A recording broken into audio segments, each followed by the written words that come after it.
میرا بڑا دل کرتا تھا مجھے حضور کی زیارت ہو، میں درود پاک پڑھتا سو گیا۔ میرے نصیب دیکھو کہ میں خواب دیکھتا ہوں کہ اللہ کے محبوب نا فجر کی جماعت کرا رہے ہیں۔ فرماتے ہیں نبی پاک صلی اللہ علیہ وسلم نے جماعت کرائی اور غلاموں کی طرف رخ نور پھیرا۔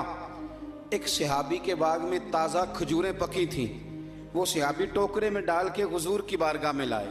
نبی پاک صلی اللہ علیہ وسلم نے ایک کھجور اٹھائی اور اٹھا کے منہ میں رکھی، پھر حضور صحابہ کو دینے لگے۔ فرماتے ہیں قربان جائیں نمبر میرا بھی لگ گیا۔ کھجور کھائی، کچھ کھجور کا مزہ تھا، کچھ دست مصطفیٰ کا مزہ تھا۔ فرماتے ہیں بڑا ہی مزہ آیا، بڑا ہی سرور آیا، دل کرتا تھا کھجور ایک اور ملے، لیکن سب کو ایک ایک مل رہی تھی۔ ادب کا تقاضا یہی تھا کہ میں بھی دوسری کا سوال نہ کروں۔ ابھی کھجور کھا ہی رہا تھا کہ میری آنکھ کھل گئی، فجر کی اذان ہو گئی۔ فرماتے ہیں میں اٹھا تو کھجور کا ذائقہ ابھی بھی میرے منہ میں موجود تھا۔ فرماتے ہیں دل گرفتہ، دل کرتا تھا آئی یا رات وصال دے والی تے ربا رات مکن نہ دیویں۔ کہتے ہیں بھارا دن چڑھ گیا، اذان فجر ہو گئی، صبح صادق طلوع ہو گئی۔ میں اٹھا، وضو کیا، سنت ادا کی، مسجد میں جا کے نماز کے انتظار میں بیٹھ گیا۔ فرماتے ہیں فاروق اعظم جماعت کرانے آئے۔ اتفاق دیکھیں کہ حضرت عمر نے بھی وہی صورتیں نماز میں شروع کر دیں جو رات خواب میں حضور نے نماز کے اندر پڑھی۔ میں سمجھا یہ اتفاق ہے، اتفاق ہے، لیکن جناب فاروق اعظم نے جب نماز پڑھا کے سلام پھیر کے لوگوں کی طرف رخ کیا تو کھجوروں کا ٹوکرا بھی آ گیا۔ میں نے سمجھا یہ بھی اتفاق ہے۔ فرماتے ہیں عمر نے ایک کھجور اٹھائی اور باقی بانٹنے لگے، اور عمر نے ایک کھجور مجھے بھی دی۔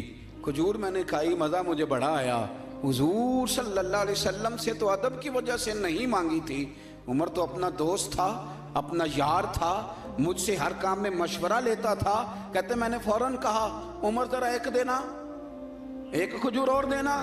فرماتے ہیں فاروق اعظم نے اٹھائی، میں سمجھا ملنے لگی ہے، اٹھائی، اور جب حضرت فاروق اعظم نے کھجور بڑھائی اور پکڑا کسی دوسرے صحابی کو دی اور مسکرا کے میری طرف دیکھا، فرمانے لگے علی یوں تو نہ کر یار، اگر رات کو تو حضور سے دوسری لیتا تو میں بھی سویرے تجھے دوسری دے دے، اگر حضور سے رات دوسری لیتے تو میں بھی تمہیں سویرے دوسری دے دیتا۔ خواب میری وچ آیا ماہی تے میں گل وچ پا لیاں باواں، اور لوگ کو ڈر دی ماری آنکھ بھی نہ کھولا کتے پھر وچھڑ نہ جا۔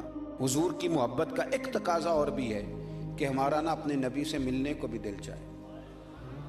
میں آپ کو ایک بات عرض کروں، شاید میں سارا دن ہی وظیفے بتاتا ہوں، دکان نہیں چلتی تو وظیفہ بتا دیں،